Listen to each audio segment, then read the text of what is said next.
देवेंद्र फडणवीस यांना गृहखात्याची कामं सोडून इतर खूप कामे आहेत असा टोला सुषमा अंधारे यांनी लगावला आहे। त्याचबरोबर पोलीस भरती विषयी त्यांना चिल्लर वाटतो।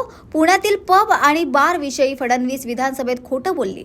सभागृहाच्या पटलावरती मुलांना संधी देणार असं फडणवीस म्हणाले होते। मुलांना वय वाढवून देत नाहीत, मात्र पोलीस महासंचालकांना वय वाढवून दिले जातात। रश्मी शुक्लांना मुदत वाढ हे विरोधकांचे फोन टॅपिंगचे बक्षीस आहे का असा सवालही त्यांनी उपस्थित केलाय।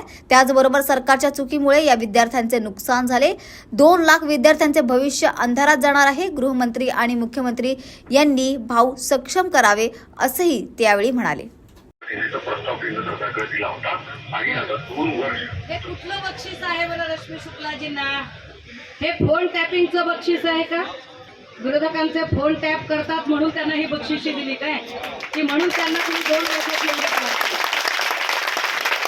म्हणजे ज्यांनी अनेक वर्ष नोकरी केली, ज्यांचं कुटुंब स्थिर स्थावर झालं, LIBचे लोक असतील तर रेकॉर्ड करा दादा, हो समोरून रेकॉर्ड करा, आडून इकडून तिकडून रेकॉर्ड करायची गरज नाही तुम्हाला, बिलकुल रेकॉर्ड करा आणि पूर्ण रेकॉर्ड करा।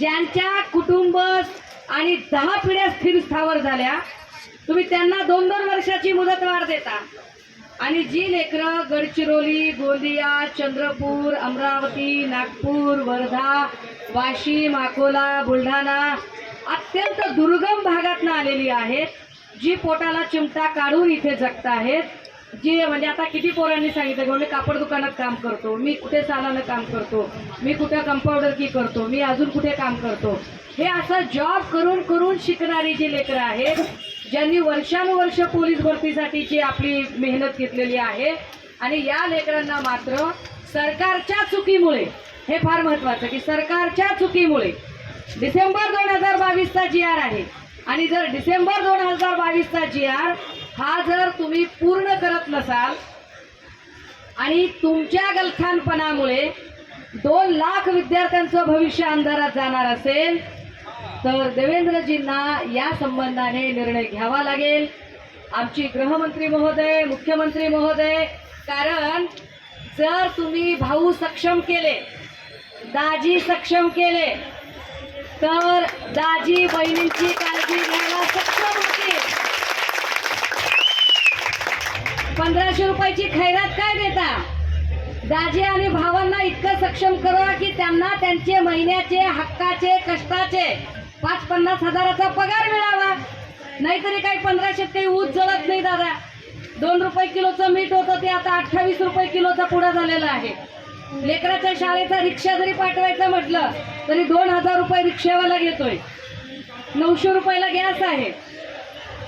कुठल्याच अर्थाने ते आम्हाला परवडत नाही, त्यामुळे आम्हाला खैरात देऊ नका, आम्हाला मासे पकडून देऊ नका, मासे पकडण्याचं स्किल शिकवा, ते आमच्यासाठी जास्त गरज आहे। आम्हाला भीक नकोय, आम्हाला आमचा हक्क हवा आहे आणि त्या हक्काच्या मागणीसाठी आपण इथे बसून आहोत।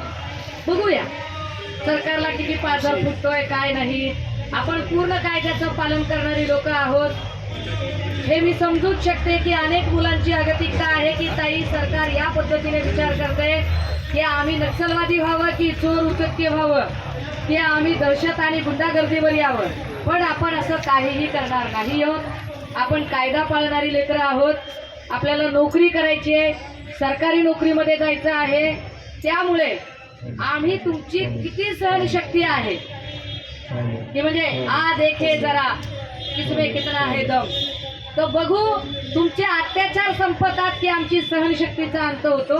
आम्ही आमचे शांत बसून आहोत, काय करायचं काय नाही ते सरकारने ठरवावं।